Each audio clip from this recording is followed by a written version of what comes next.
Kambi ya timu ya bururi ya mehariria ateng'eri mahenya ma thabarĩ ndaya na arĩa matanyĩtwo kũnyita itemi bũrũri-inĩ wa Denmark mũthia wa mweri ũyũ nĩ hingũrĩtwo mwena wa Kigali kaunti-inĩ ya Embu.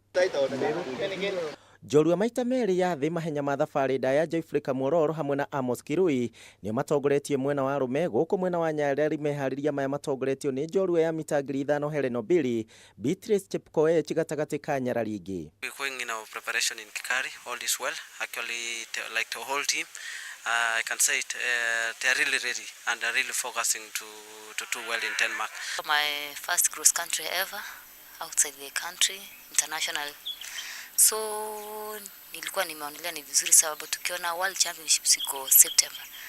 Na nikaona ni vyema nipate at least medal, nisaikimbia cross country. So my main focus is at least to get a medal there.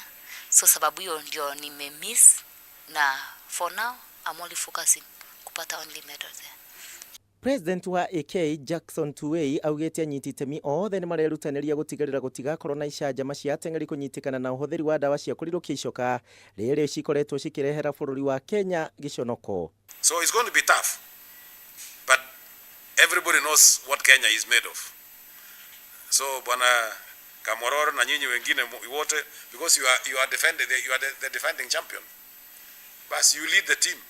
We would not, as Athletics Kenya, want anybody to go for the World Cross Country Championships who has not been properly cleared, and make sure that we are all clean.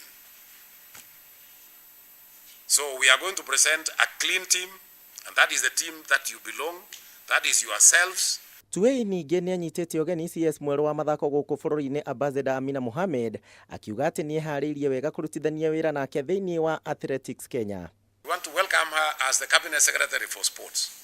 Tunataka kukaribisha yeye kabisa, na tunataka kusema ya kwamba tutafanya kazi na yeye na tutaweka bidii, na I'm sure she is going to support us in everything that we need to do, and therefore we want to welcome her to that ministry.